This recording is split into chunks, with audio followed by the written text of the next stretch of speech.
Hari ini saya akan membahas topik yang sangat penting. Sepertinya setiap kali topiknya sangat penting, tapi kali ini benar-benar penting, saudara, yaitu sukacita dalam pemberitaan Injil, Eksegesis Filipi 1 ayat 12 sampai 26. Oke, saya langsung saja. Ini adalah bagian kedua dari pikiran tunggal, yaitu pikiran yang hanya untuk Yesus Kristus dan berita Injil. Nah, oke, kita ada topik yang kedua, sukacita dalam pemberitaan Injil. Oke, saya mulai. Lebih dari segalanya, keinginan Paulus sebagai misionaris adalah untuk memberitakan Injil di Roma. Pusat kekaisaran besar, Roma adalah kota utama pada zamannya. Jika Paulus dapat menaklukkannya bagi Kristus, itu berarti menjangkau jutaan orang dengan pesan keselamatan, saudara. Itu keinginan Paulus. Itu sangat penting dalam agenda Paulus karena dia berkata, Kisah Para Rasul 19:21, kemudian daripada semuanya itu, Paulus bermaksud pergi ke Yerusalem melalui Makedonia dan Akhaya. Katanya, sesudah berkunjung ke situ, aku harus melihat Roma juga. Roma 1:15, itu sebabnya aku ingin untuk memberitakan Injil kepada kamu juga yang diam di Roma. Paulus ingin pergi ke Roma karena sebagai rasul, penginjil, dan pengajar, dia pergi ke Roma. Tetapi dia tidak sebagai penginjil, tetapi sebaliknya dia pergi sebagai tahanan. Ya, saudara. Jadi pas sampai di Roma, dia langsung dirantai, dimasukkan ke penjara, saudara. 2 Timotius 1 ayat 11, untuk Injil inilah aku telah ditetapkan sebagai pemberita, sebagai rasul, dan sebagai guru. Dia ada 3 jawatan, saudara. Itulah sebabnya aku menderita semua ini, tetapi aku tidak malu, saudara. Oke. Dia bisa saja menulis surat panjang tentang pengalaman itu sendirian. Sebaliknya, dia menyimpulkan semuanya sebagai hal-hal yang terjadi padaku, yaitu penderitaan yang terjadi padaku. Filipi 1:12. Catatan tentang hal-hal ini diberikan pada Kisah Para Rasul 21 ayat 17 sampai 28 ayat 31. Dan itu dimulai dengan penangkapan yang tidak cengli, yang tidak sah Paulus di Bait Suci di Yerusalem. Orang-orang Yahudi mengira dia telah menodai Bait Suci dengan membawa masuk orang-orang bukan Yahudi, dan orang-orang Romawi mengira dia adalah seorang pemberontak Mesir yang ada dalam daftar orang yang paling dicari. Jadi sebenarnya Paulus itu menjadi titik fokus persekongkolan politik dan agama, dan tetap menjadi tahanan di Kaisarea selama 2 tahun sebelum dia pergi ke Roma. Ketika dia akhirnya mengajukan banding ke Kaisar yang merupakan hak istimewa setiap warga negara Romawi, dia dikirim ke Roma. Itu adalah latar belakangnya, saudara. Oke. Kapal karam saat pergi ke Roma. Di tengah perjalanan, kapal yang ditunggangi Paulus itu karam. Kisah badai itu dan keberanian serta iman Paulus adalah salah satu yang paling dramatis dalam Alkitab. Ini ada di Kisah Para Rasul 27. Setelah 3 bulan menunggu di Pulau Malta, Paulus akhirnya berangkat ke Roma dan pengadilan yang dia minta di hadapan Kaisar. Bagi banyak orang, semua yang terjadi pada Paulus akan terlihat seperti kegagalan, saudara. Saudara, kadang-kadang apa yang terjadi di hidup kita itu terlihat seperti kegagalan. Tetapi bagi Paulus itu bukan kegagalan, karena Paulus memiliki pikiran tunggal. Ini berarti bahwa pikiran Paulus hanya memprioritaskan hanya dengan membagikan Kristus dan Injil. Paulus tidak menemukan sukacitanya dalam keadaan yang nyaman. Dia menemukan sukacitanya dalam memenangkan orang lain bagi Kristus. Dan jika keadaannya mendorong kemajuan Injil, itu yang terpenting. Tetapi walaupun Paulus menemukan dirinya terkurung sebagai seorang tahanan, Paulus menemukan bahwa sebenarnya tahanan dialah yang benar-benar membuka bidang pemberitaan Injil yang baru, saudara. Nah, inilah topik dari Filipi 1 ayat 12 sampai 26. Jadi 3 hal yang membawa kemajuan Injil. Saudara, Tuhan Yesus ingin anak-anaknya membawa Injil ke daerah-daerah baru. Misionaris, saudara, ya. Dia ingin kita menjadi pionir. Dan kadang dia mengatur keadaan sehingga kita tidak lain adalah pionir. Sebenarnya begitulah Injil awalnya datang ke Filipi juga. Paulus telah mencoba memasuki wilayah lain, tetapi Roh Kudus telah berulang kali menutup pintu. Paulus ingin membawa pesan itu ke timur, ke Asia, tetapi Tuhan mengarahkannya bukan ke Asia, tetapi membawanya ke barat, yaitu ke Eropa. Jadi betapa besar perbedaan yang akan terjadi dalam sejarah umat manusia jika Paulus diizinkan untuk mengikuti rencananya sendiri. Jadi kalau Paulus diizinkan ke Cungkok, maka nanti gerejanya ada di Cungkok, nanti berkembang di sana. Tapi cara Tuhan adalah membawa Injil ini ke Eropa, yaitu ke Filipi, Tesalonika, dan Roma. Jadi saudara, Tuhan terkadang menggunakan alat yang aneh untuk membantu kita merintis Injil, saudara. Bisa pakai cara apa aja. Nah, dalam cerita ini, dalam kasus Paulus, ada 3 alat yang membantunya membawa Injil, bahkan ke dalam pengawal praetorian elit, yaitu pasukan yang menjaga khusus kaisar, saudara. Kalau dia nggak ditahan, dia nggak bisa tembus di sini. Tapi karena dia ditahan, dia bisa tembus ke dalam pengawal praetorian elit. Nah, jadi ada 3 hal yang membawa kemajuan Injil dalam kasus Paulus. Pertama ada rantainya, Filipi 1 ayat 12 sampai 14. Yang kedua adalah orang-orang yang mengkritiknya di sampingnya, yaitu Filipi 1, 15 ayat 19. Yang ketiga adalah krisisnya. Dia menunggu untuk eksekusi, mati atau hidup, yaitu Filipi 1 ayat 20 sampai 26. Ya, saudara, kita mulai dengan 1 rantainya. Kita baca firman Tuhan, Filipi 1 ayat 12 sampai 14. Aku menghendaki saudara-saudara supaya kamu tahu bahwa apa yang terjadi atasku ini justru telah menyebabkan kemajuan Injil, yaitu rantai Paulus. Sehingga telah jelas bagi seluruh istana dan semua orang lain bahwa aku dipenjarakan karena Kristus. Dan kebanyakan saudara dalam Tuhan telah beroleh kepercayaan karena pemenjaraanku untuk bertambah berani berkata-kata tentang firman Allah dengan tidak takut. Yang pertama yang mengakibatkan kemajuan Injil Paulus adalah rantai Paulus. Tuhan Yesus telah menggunakan tongkat Musa, kendi Gideon, slingshotnya Daud, dan Tuhan Yesus yang sama menggunakan rantai Paulus. Orang-orang Romawi tidak menyadari bahwa rantai yang mereka pasangkan di pergelangan tangannya Paulus akan melepaskan Paulus dan bukannya mengikatnya. Bahkan ketika dia menulis selama pemenjaraan berikutnya. 2 Timotius 2 ayat 9, karena pemberitaan Injil inilah aku menderita, malah dibelenggu seperti seorang penjahat. Tetapi firman Allah tidak terbelenggu, saudara. Dia tidak mengeluh tentang rantainya. Sebaliknya, dia menguduskan mereka kepada Tuhan dan meminta Tuhan menggunakan rantainya untuk pelopor kemajuan Injil. Dan Tuhan menjawab doanya. Bagaimana Tuhan menggunakan rantai Paulus? Nah, di sini seru saudara ceritanya ya. Pertama, karena Paulus di penjara, maka rantai ini memberi Paulus kontak dengan jiwa yang terhilang. Nah, ceritanya gini, dia dirantai ke seorang tentara Romawi 24 jam sehari harus dijaga. Penggantian shift di penjara Romawi adalah setiap 6 jam. Yang berarti dalam 1 hari, Paulus dapat bersaksi setidaknya kepada 4 penjaga penjara setiap hari. Bayangkan diri Anda sebagai salah satu dari tentara yang tiap hari dengar si Paulus ngoteh melulu, berdoa terus, memuji Tuhan terus. Mendengar seorang pria yang dirantai yang berdoa tanpa henti, yang terus-menerus mengajar orang-orang tentang kondisi rohani mereka, yang berulang kali menulis surat kepada orang Kristen dan gereja-gereja di seluruh kekaisaran. Tak lama kemudian, beberapa tentara ini ada yang menaruh iman mereka di dalam Kristus. Jadi begitulah cara Tuhan menggunakan rantai Paulus untuk memenangkan kontak jiwa yang terhilang. Bahkan Paulus mampu memasukkan Injil ke dalam pengawal praetorian yang elit.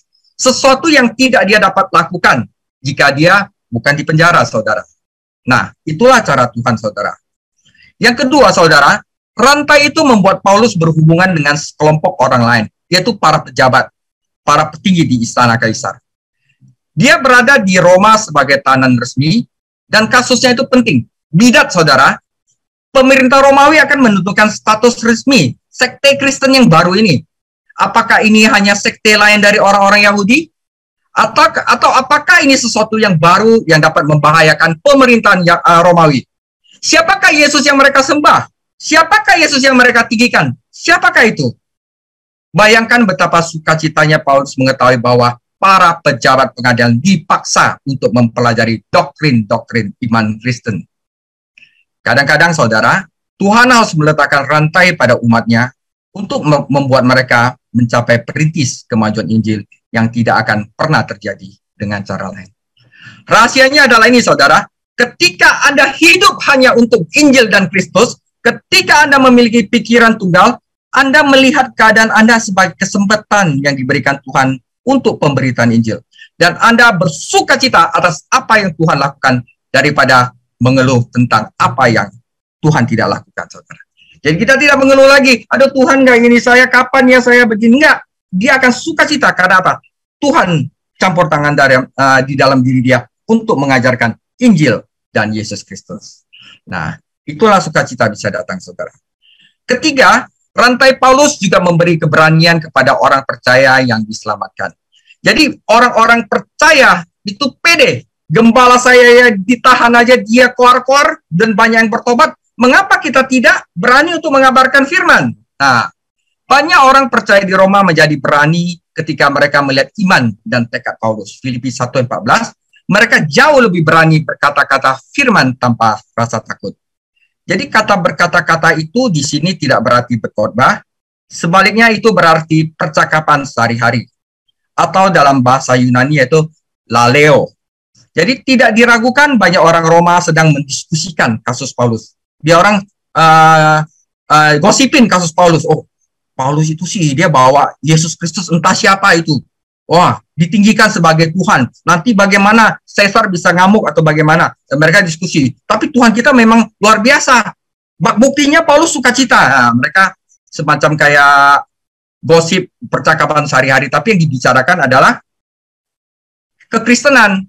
Karena masalah hukum seperti ini menjadi perhatian utama negara pembuat undang-undang ini. Dan orang-orang Kristen di Roma yang bersimpati kepada Paulus memanfaatkan percakapan ini untuk mengucapkan kata-kata yang baik, laleo, bagi Yesus Kristus. Karena sikap Paulus yang penuh sukacita, orang-orang percaya di Roma memperoleh keberanian yang baru dan bersaksi dengan berani bagi Yesus Kristus, saudara. Nah, saudara, dalam ini saya ambil kesempatan untuk membagikan 5 tipe untuk memberitakan Injil, saudara. Yang pertama adalah evangelizo, yaitu evangelis, to preach the gospel, untuk mengabarkan Injil, saudara. Itu artinya memberitakan bahwa keadaan manusia sebenarnya berdosa, tidak mampu melakukan hukum, karena itu Yesus Kristus datang mati. Nah, Yesus Kristus bangkit, maka orang itu akan bangkit. Yesus Kristus naik ke surga, maka kita juga akan bersama-sama dia ke surga. Itu untuk mengabarkan Injil, kabar baik. Nah, contohnya adalah Markus 14 ayat 5. Aku berkata kepadamu, sesungguhnya di mana saja evangelizo diberitakan di seluruh dunia, apa yang dilakukan ini akan disebut juga untuk mengingat dia. Yang kedua adalah didasko, saudara. Didasko itu adalah mengajar. Artinya apa? Memberikan, menyampaikan suatu fakta atau kebenaran kepada murid untuk belajar. Nah, contohnya di sini, Matius 4 ayat 23, Yesus pun berkeliling di seluruh Galilea, ia didasko dalam rumah-rumah ibadat dan evangelizo, Injil kerajaan Allah, serta melenyapkan segala penyakit dan kelemahan di antara bangsa itu. Nah, yang ada di Filipi ini adalah laleo, percakapan sehari-hari, to speak important things. Ya, jadi Filipi 1:14, dan kebanyakan saudara dalam Tuhan telah beroleh kepercayaan karena pemenjaraanku untuk bertambah berani berkata-kata laleo tentang firman Allah dengan tidak takut. Ada 2 lagi adalah keruso, proclaim, untuk memberikan suatu pernyataan, saudara. Bertobatlah sebab kerajaan surga sudah dekat. Hai orang-orang Yerusalem, Yesus Kristus yang kau bunuh itu sekarang sudah bangkit dan telah duduk di kanan Bapa. Bagimu bertobatlah supaya engkau mendapatkan pengampunan dosa. Itu adalah memberitakan. Satu lagi adalah noteteo, artinya untuk menegur seperti biasa yang gembala lakukan di mimbar. Janganlah begini, saudara-saudara, engkau harus begini. Janganlah begini. Nah, itu adalah noteveo 1 Korintus 4:14. Hal ini kutuliskan bukan untuk memalukan kamu, tetapi untuk menegur, menasihati kamu sebagai anak-anakku yang kukasihi. Jadi ini adalah 5 tipe untuk memberitakan firman, bisa berupa evangelis, didasko, laleo, keruso, dan noteteo, saudara. Ini penting, nanti pasti kepake, saudara. Ya. Nah, sekarang bagian kedua adalah Filipi 1 ayat 15 sampai 19. Untuk memajukan Injil yang kedua karena pengkritiknya. Banyak orang yang pengen jatuhin Paulus, tapi justru membawa kemajuan pada Injil. Saudara, ada orang yang memberitakan keruso, Kristus karena dengki dan perselisihan. Tetapi ada pula yang memberitakannya dengan maksud baik. Mereka ini memberitakan Kristus karena kasih.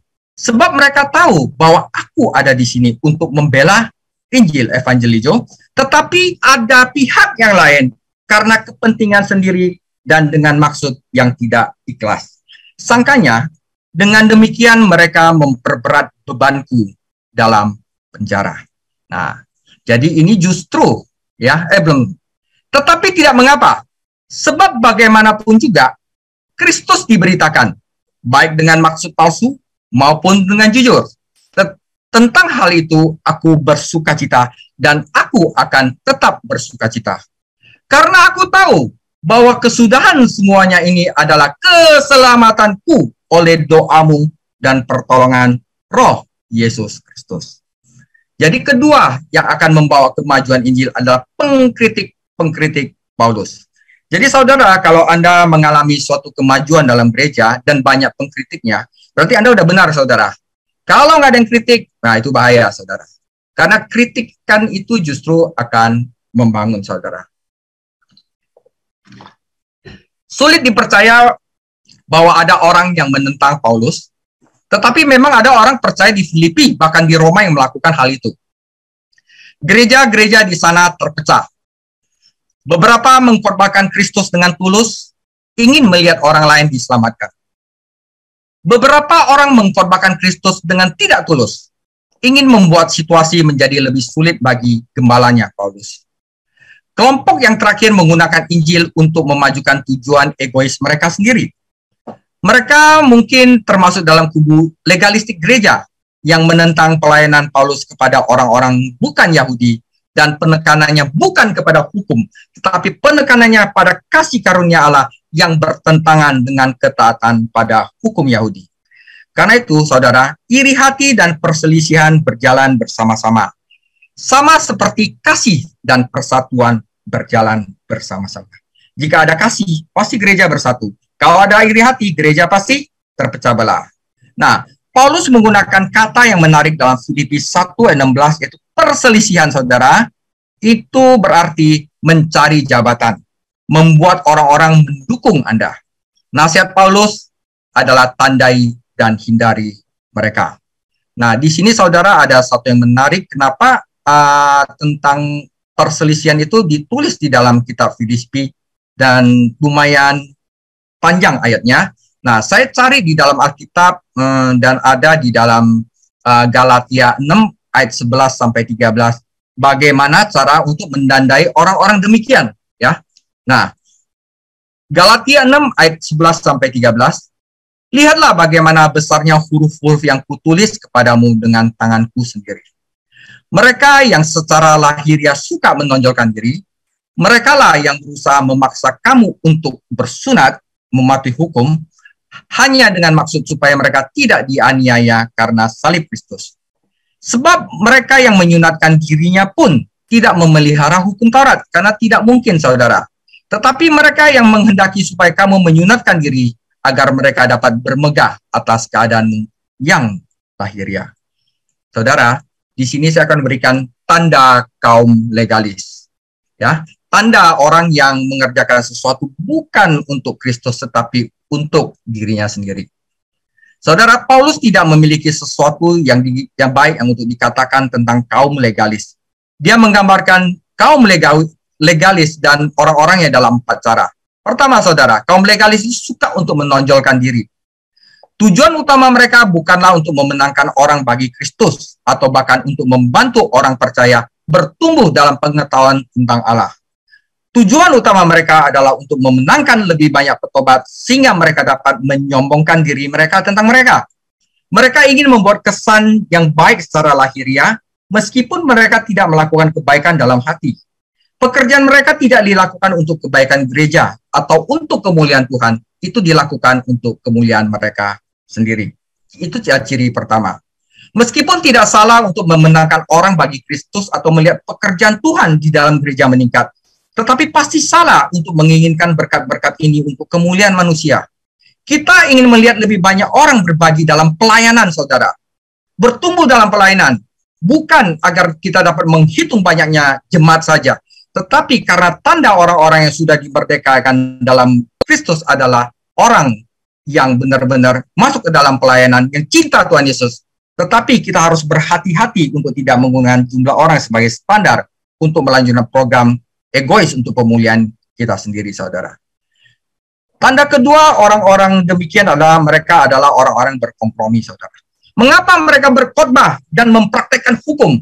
Di satu sisi mereka berkhotbah tentang kasih karunia, di satu sisi mereka mempraktekkan hukum dan semua menyertainya. Yaitu mereka untuk menghindari penganiayaan, saudara. Karena Paulus memberitakan kasih karunia Tuhan, memberitakan anugerah Tuhan dan keselamatan terlepas dari perbuatan, akhirnya dia dianiaya, saudara. Nah, kaum legalis mencoba membuat orang Kristen berpikir bahwa mereka juga orang Kristen. Tapi mereka juga mencoba membuat para pengikut hukum Musa berpikir bahwa mereka juga menaati hukum. Main dua belah pihak, saudara. Akibatnya mereka lolos dari penganiayaan oleh kelompok legalistik yang tidak suka doktrin bahwa manusia diselamatkan hanya karena iman. Karena identifikasi mereka dengan salib Kristus, efeknya akan menghancurkan hukum, saudara. Saudara, kita cenderung melihat salib secara sentimental. Kita memakai salib di kerah atau di rantai leher, tetapi bagi warga abad pertama, itu bukannya suatu gambaran yang menyenangkan, saudara. Salib itu bukan perhiasan yang indah, itu adalah bentuk kematian terendah dan yang tertinggi dalam penghinaan. Warga negara Romawi tidak akan pernah menyebut salib dalam percakapan sehari-hari yang sopan. Itu berarti penolakan dan rasa malu, saudara. Maka itu orang-orang yang telah sombong, mereka itu nggak suka kalau ada katakan saliblah yang memenangkan manusia, saudara. Mereka berasa dihina sekali. Nah, ketika Paulus mempercayai Yesus Kristus, dia mengidentifikasi dirinya dengan salib dan dia mengambil konsekuensinya, saudara. Bagi orang Yahudi, salib adalah batu sandungan dan bagi orang bukan Yahudi itu adalah kebodohan. Kaum legalis menekankan sudat daripada penyaliban memenangkan banyak orang yang bertobat. Agama mereka adalah agama yang populer karena menghindari rasa malu di kayu salib. Yang ketiga adalah orang-orang yang pengkritik adalah mereka juga ahli membujuk, saudara. Orang legalis adalah pembujuk yang hebat. Mereka mengadakan pembicaraan manipulatif yang meyakinkan orang-orang Galatia yang percaya bahwa legalisme adalah jalan bagi mereka. Kapanpun Paulus menyampaikan firman, dia lakukan dengan murni, saudara. Itu adalah kebenaran dan ketulusan. Dia tidak menggunakan trik-trik khusus, oratoris yang luar biasa, dan keahlian pendebat, saudara. Dia katakan apa adanya. Yang ada di Alkitab, dia katakan yang di Alkitab, saudara. Tidak ada satupun yang dia katakan adalah untuk kepentingan dia. Tetapi karena dia memiliki pikiran tunggal, apapun yang dia katakan, dia hanya katakan untuk kemuliaan Yesus Kristus, saudara. Nah, saudara, yang keempat tanda kaum legalis adalah mereka adalah orang munafik. Mereka ingin Anda tunduk pada hukum, tetapi mereka sendiri tidak mematuhi hukum. Para legalis termasuk dalam kelompok yang sama dengan Farisi yang Yesus katakan, mereka berkata, tetapi mereka tidak melakukan. Tentu saja Paulus tidak menyarankan agar kaum legalis bisa benar-benar memelihara hukum, karena menaati hukum Taurat itu tidak mungkin dan tidak perlu. Sebaliknya dia mengutuk mereka karena ketidakjujuran mereka. Mereka tidak berniat untuk mematuhi hukum, bahkan jika mereka bisa. Penghormatan mereka terhadap hukum hanyalah kedok untuk menutupi tujuan mereka yang sebenarnya, yaitu memenangkan lebih banyak pendukung untuk tujuan mereka. Kemuliaan diri sendiri. Jadi saat Anda mendeteksi 4 hal ini, hindari mereka, saudara. Nah, saudara, orang legalis sama orang-orang yang hidup dalam kasih karunia. Jadi Paulus telah menunjukkan kepada mereka bahwa orang percaya yang hidup di bawah hukum dan orang yang percaya yang hidup di bawah kasih karunia sangat bertentangan satu sama lain. Ini bukan hanya masalah doktrin yang berbeda, tetapi masalah cara hidup yang berbeda. Mereka harus memilih antara yang pertama adalah perbudakan, yang kedua adalah kemerdekaan. Yang pertama hidup dalam daging, yang satu lagi hidup dalam roh. Yang pertama hidup untuk diri sendiri, yang satu hidup untuk orang lain, dan yang satu hidup untuk pujian manusia, yang satu hidup untuk kemuliaan Allah. Jadi tidak ada kebutuhan yang lebih besar, saudara, di gereja kita hari ini selain untuk memeriksa sebenarnya motivasi pelayanan kita adalah apa, saudara. Motivasi pelayanan kita harus bahwa kita harus melakukannya untuk kemuliaan Allah. Sukacita baru datang, saudara. Apakah kita lakukan untuk kemuliaan Allah atau untuk pujian manusia? Pekerjaan yang baik akan dirusak oleh motivasi yang buruk, saudara. Nah, tujuan Paulus adalah untuk memuliakan Kristus dan membuat orang mengikuti Dia. Mengikuti Yesus. Tujuan para pengkritiknya adalah mempromosikan diri mereka sendiri dan memenangkan pengikut mereka sendiri. Bukannya bertanya, saudaraku, sudahkah Anda percaya kepada Kristus? Mereka bertanya, kamu di pihak mana? Pihak kami atau pihak Paulus? Sayangnya, saudara, politik keagamaan semacam ini masih terlihat hingga saat ini, saudara. Dan orang-orang yang mempraktekannya harus sadar bahwa sebenarnya mereka sedang menyakiti diri mereka sendiri, saudara. Saudara, kuncinya kalau kita memiliki pikiran tunggal, yaitu pikirannya hanya untuk Yesus Kristus, Anda melihat kritik terhadap Anda sebagai kesempatan untuk kemajuan Injil. Seperti seorang prajurit yang setia, Paulus ditetapkan untuk membela Injil. Dia bisa bersukacita, saudara, bukan karena keegoisan para pengkritiknya, tetapi karena Kristus diberitakan. Tidak ada rasa iri hati di hati Paulus. Tidak masalah bahwa beberapa yang mendukungnya dan beberapa yang menentangnya. Yang penting bukan itu bagi Paulus. Yang penting adalah Yesus Kristus, Injilnya diberitakan. Itu adalah kunci sukacita daripada Paulus, saudara. Jadi kita sudah tahu bahwa pertama rantainya yang membawa kemajuan Injil, yang kedua adalah pengkritiknya, saudara. Nah, saudara, ini ada kisah dua penginjil, yaitu John Wesley dan Josh Whitefield. Ini adalah masalah catatan sejarah bahwa dua penginjil besar Inggris, John Wesley dan Josh Whitefield. Keduanya hebat, keduanya sangat sukses, berkhotbah kepada ribuan orang dan melihat banyak orang datang kepada Kristus. Dilaporkan bahwa seorang bertanya kepada John Wesley, apakah dia akan melihat Whitefield di surga? Dan penginjil itu menjawab, tidak, saya tidak. Jadi kalau begitu menurut Anda Whitefield bukan orang yang bertobat? Tentu saja Whitefield adalah orang yang hebat, orang yang bertobat.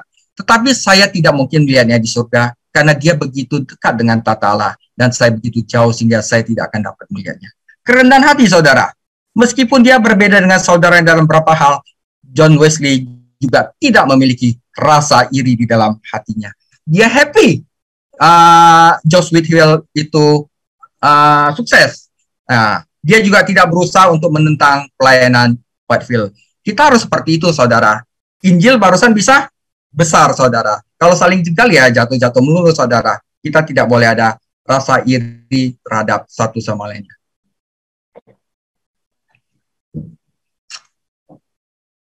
Saudara, kritik itu biasanya sangat sulit diterima. Terutama ketika kita berada dalam keadaan sulit seperti Paulus. Bagaimana sang rasul dapat bersukacita bahkan dalam menghadapi pengkritik yang begitu beragam? Satu aja, dia memiliki pikiran tunggal, pikiran yang hanya tertuju oleh Yesus Kristus dan pengabaran Injil. Filipi 1 ayat 9 menunjukkan bahwa Paulus mengharapkan kasusnya berakhir dengan kemenangan, yaitu keselamatanku, karena doa teman-temannya dan sumber daya dari Roh Kudus Allah. Saudara, setiap kali kota Yunani mengadakan festival khusus, seseorang sponsor, biasanya orang kaya, diminta, kali ini kamu dah yang bayar para penyanyi dan penari. Sumbangan yang diminta harus berupa sumbangan yang melimpah, yang tuapan, saudara. Sehingga kata ini kemudian berarti memberikan dengan murah hati. Nah, saudara, Paulus tidak bergantung pada sumber daya yang semakin menipis, saudara. Dia bergantung pada sumber daya Allah yang murah hati, yaitu sumber daya yang dilayani oleh Roh Kudus. Tidak ada habis-habisnya, saudara. Paulus ikut serta dalam pelopor kemajuan Injil di Roma melalui rantai dan kritiknya. Tetapi Allah memiliki alat ketiga yang dia gunakan di dalam Paulus, yaitu Kristusnya, saudara. Filipi 1 ayat 20-26 ini bagian terakhir. Sebab yang sangat kurindukan dan kuharapkan ialah bahwa aku dalam segala hal tidak akan beroleh malu, melainkan seperti sedia kala, demikian pun sekarang Kristus dengan nyata dimuliakan di dalam tubuhku, baik oleh hidupku maupun oleh matiku. Ayat 21, karena bagiku hidup adalah Kristus dan mati adalah keuntungan. Tetapi jika aku harus hidup di dunia ini, itu berarti bagiku adalah bekerja untuk memberi buah. Jadi mana yang harus kupilih aku tidak tahu. Aku didesak dari dua pihak. Aku ingin pergi. Kata pergi ini bagus, saudara. Dan diam bersama-sama dengan Kristus itu memang jauh lebih baik. Tetapi lebih perlu untuk tinggal di dunia ini karena kamu jemaat-jemaat di Filipi, dan dalam keyakinan ini taulah aku akan tinggal dan akan bersama-sama lagi dengan kamu sekalian supaya kamu makin maju dan bersukacita dalam iman. Sehingga kemegahanmu dalam Kristus Yesus makin bertambah karena aku, apabila aku masih dapat kembali kepada kamu, saudara. Ini krisisnya. Saudara, karena rantai Paulus, Kristus dikenal. Karena pengkritik Paulus, Kristus diberitakan. Tetapi karena krisis Paulus, Kristus dimuliakan, saudara. Jadi ada kemungkinan bahwa Paulus akan didakwa sebagai pengkhianat Roma dan kemudian dieksekusi. Persidangan pendahulunya tampaknya menguntungkan. Namun putusan akhir belum datang. Tetapi tubuh Paulus bukanlah miliknya. Dan satu-satu keinginannya, karena dia memiliki pikiran tunggal, adalah untuk memuliakan Kristus di dalam tubuhnya. Apakah Kristus perlu dimuliakan? Lagi pula bagaimana seorang manusia biasa dapat memuliakan anak Allah? Nah, saudara, bintang-bintang jauh lebih besar daripada teleskop, namun teleskop memperbesarnya dan mendekatkannya. Tubuh orang percaya harus menjadi teleskop yang membawa Yesus Kristus dekat bagi orang-orang. Bagi kebanyakan orang, Kristus adalah sosok berkabut yang tidak kelihatan dalam sejarah yang hidup berabad-abad lalu. Nah, disinilah. Tetapi ketika orang yang masih belum diselamatkan menyaksikan orang-orang percaya melalui Kristus, mereka dapat melihat Yesus dimuliakan dan dibawa lebih dekat. Bagi orang Kristen yang pikirannya hanya untuk Yesus Kristus memiliki pikiran tunggal, Kristus bersama mereka di sini dan sekarang. Immanuel, saudara. Teleskop membawa hal-hal yang jauh menjadi lebih dekat. Mikroskop membawa hal-hal kecil menjadi besar, saudara. Bagi orang yang tidak percaya, Yesus tidak terlalu besar. Yesus hanya seperti nabi-nabi mereka atau dewa-dewa dia. Orang lain dan hal-hal lain jauh lebih penting. Tetapi ketika orang tidak percaya melihat orang Kristen melalui pengalaman krisis orang percaya, dia harus dapat melihat seberapa besar Yesus Kristus sebenarnya. Tubuh orang percaya adalah lensa yang membuat Kristus yang kecil terlihat oleh orang-orang belum percaya sangat besar. Dan Kristus yang jauh menjadi sangat dekat. Paulus tidak takut hidup atau mati, itu bukan yang terpenting baginya. Bagaimanapun dia ingin mengagungkan Kristus di dalam tubuhnya, itu yang paling penting. Tidak heran dia bersukacita, saudara. Saudara, Paulus mengaku sedang mengalami keputusan yang sulit. Antara dia perlu tetap hidup demi keuntungan orang-orang percaya di Filipi, atau tetapi pergi atau bersama Kristus jauh lebih baik. Paulus memutuskan bahwa Kristus akan membiarkan dia tetap tinggal untuk orang-orang Filipi dulu. Tidak hanya untuk melihat kelanjutan pemberitaan Injil, tetapi juga untuk kelanjutan dan sukacita iman mereka. Dia ingin mereka membuat beberapa perintis maju. Orang-orang gembala-gembala baru itu muncul. Dan Paulus dalam saat ini, dia mengajari Timotius Titus. Makanya nanti ada surat Paulus, adalah surat pastoral, yaitu surat Paulus kepada Timotius dan Titus. Dia harus mengajar dulu orang-orang di bawahnya dulu. Dia membuat suatu gembala yang dapat mengembangkan apa yang telah dipercayakan kepadanya. Jadi dia harus membuat beberapa perintis maju ke area baru untuk pertumbuhan rohani. Di sisi lain, Paulus menasihati Timotius, pendeta muda, untuk memastikan diri merintis wilayah rohani baru dalam kehidupan dan pelayanannya sendiri. Lihat 1 Timotius 4:15, di mana menguntungkan adalah ungkapan kita, biarkanlah sang perintis maju. Saudara lihat betapa tidak egoisnya Rasul Paulus. Dia rela menunda pergi ke surga untuk membantu orang Kristen bertumbuh. Untuk membantu gembala-gembalanya siap. Dan dia rela pergi ke neraka untuk memenangkan yang terhilang bagi Kristus. Waktu dia bilang, mengapa orang Israel tidak percaya kepada Kristus? Itu ada di Roma 9, saudara. Ya. Tentu saja kematian tidak menakutkan bagi Paulus. Itu hanya berarti pergi, saudara. Nah, ini menarik sekali. Kata pergi ini digunakan oleh tentara, itu berarti meruntuhkan kemahmu dan melanjutkan perjalanan. Suatu gambaran kematian Kristen. Kemah tempat kita tinggal diturunkan pada saat kematian dan roh itu pulang bersama Kristus di surga. Para pelaut juga menggunakan kata ini, itu berarti melonggarkan kapal dan pergi berlayar. Pergi juga merupakan istilah politik yang menggambar pengaturan bebas seorang tahanan. Umat Tuhan berada dalam perbudakan karena keterbatasan tubuh dan godaan daging. Tetapi kematian akan membebaskan mereka. Mereka akan dibebaskan pada kedatangan Kristus kembali, atau jika itu harus didahulukan. Akhirnya kata pergi dalam kata yang digunakan petani berarti melepaskan lembu. Nanti Anda pikir sendiri ya, mengapa ini artinya melepaskan lembu. Ya. Paulus telah memikul kuk Kristus, yang merupakan kuk yang mudah untuk dipikul. Tetapi banyaknya penderitaan dan beban yang dipikulnya dalam pelayanannya. Jika Anda perlu menyegarkan ingatan kita baca 2 Korintus 11 ayat 22 sampai 12 ayat 10. Berangkat untuk bersama Kristus berarti mengesampingkan beban pekerjaan duniawinya, itu sudah selesai. Tidak peduli bagaimana Anda melihatnya, tidak ada yang bisa mencuri sukacita ketika dia memiliki sebuah pikiran tunggal. Karena bagiku, hidup adalah Kristus dan mati adalah keuntungan. Saudara, hal ini seharusnya menggairahkan dan memotivasi kita, adalah hal-hal yang benar hidup bagi kita. Dalam kasus Paulus, Kristus adalah hidupnya. Kristus membangkitkan semuanya dan membuatnya hidupnya layak untuk dijalani. Bagaimana Anda dengan Anda? Dan sebagai penutup, saudara, saya bikin ini. Jadi Filipi 1 ayat 21 menjadi ujian yang berharga dalam hidup kita. Jadi kita isi, saudara, yang kosong. Bagiku hidup adalah apa dan mati adalah apa, isi bagian kosong. Mungkin Anda berkata, bagiku hidup adalah uang dan mati adalah meninggalkan semuanya. Atau menurut Anda, bagiku hidup adalah ketenaran dan mati adalah untuk dilupakan. Atau menurut Anda, bagiku hidup adalah kekuasaan dan mati adalah kehilangan segalanya. Atau saya tambah yang keempat, bagiku hidup adalah cinta dan mati adalah ditinggal kawin lagi. Mungkin itu ya saudara. Tidak saudara, kita harus memiliki pikiran tunggal seperti Rasul Paulus jika kita ingin bersukacita terlepas dari keadaan dan jika kita ingin berbagi dalam kemajuan Injil. Karena bagiku hidup adalah Kristus dan mati adalah keuntungan, saudara. Demikian firman Tuhan, saudara.